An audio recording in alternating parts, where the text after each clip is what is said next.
తెలంగాణ ఆంధ్ర అనేసి పాలిటిక్స్ మళ్ళీ తీసుకొస్తున్నారు. దీనిపైన మీరేమంటారు? అండ్ మీకు ఇప్పుడు అలాంటి సిచ్యువేషన్ కనిపిస్తుందా? ఆంధ్రలో పెత్తనం మీద తెలంగాణలో కనిపిస్తుందా నిజంగానే?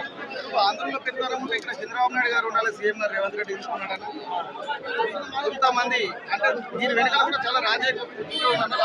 ఎందుకంటే మనకు సౌత్ లో తీసుకున్నట్టయితే హిందూ భావజాలాన్ని సనాతన ధర్మాన్ని పవన్ కళ్యాణ్ గారు చాలా గొప్పగా చెప్తున్నారు. కాబట్టి ఈ లెఫ్ట్ భావజాలం ఉన్న నాయకులందరూ కూడా ఒక్కటయ్యి మరి పవన్ కళ్యాణ్ ఇక్కడ ఏదైతే పిలుపునిస్తాడో ఆ పిలుపుకి తగ్గట్టుగా కదులుతుంది. రేపు మన పార్టీలను అందరినీ పొందబడుతుందన్న భయంతోనే పవన్ కళ్యాణ్ గారికి ఇలా ప్రాంతీయ విభేదాలు తీసుకురావడానికి వాళ్ళు ముడిగట్టారు. మాకు తెలుసు దీని వెనకాలంతా. ఈ రోజుల్లో ఒక కబడ్డీ లెక్క మీ లెక్క మీరు అయ్యే ద్వారా బాధ్యనంటే భయపడ్డ వాళ్ళు అందరూ కూడా చదువుకున్న యువత ఉన్నారు.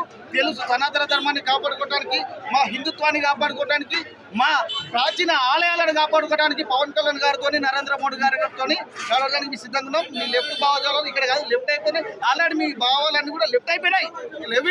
ఆయన కూడా అదే చెప్పండు, కమ్యూనిజం అన్నది ఈడ లేదు. నేను ఏం చెప్తున్నా, లెఫ్ట్ భావజాలు లెఫ్ట్ అయిపోయినాయి, ఇక్కడ లేవు. మీరు ఏ విధంగా అయితే పవన్ కళ్యాణ్ గారిని జై జనసేన ఏ విధంగా అయితే పవన్ కళ్యాణ్ గారిని ఉత్తగానే నిజంగా అసలు పవన్ కళ్యాణ్ గారికి తెలంగాణలో పోటీ చేద్దామని ఆలోచన లేదు. కానీ ఏదో గోకవై గోకించుకున్నట్టు పనులు లేపారు. చూసుకుందాం కొడుకులారా, గుర్తుపెట్టుకొని 2029 పూర్తి ప్రణాళిక మేము సిద్ధం చేసుకున్నాం.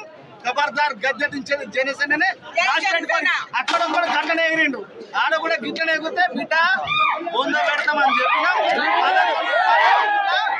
11కు తిప్పి పాడేసినవాడ ఇవాళ నిన్ను కూడా బొంద పెడతాం. ఇవాళ నువ్వు ఏ విధంగా ఇవ్వో రేపు నీ సంగతి మేము చూస్తామని.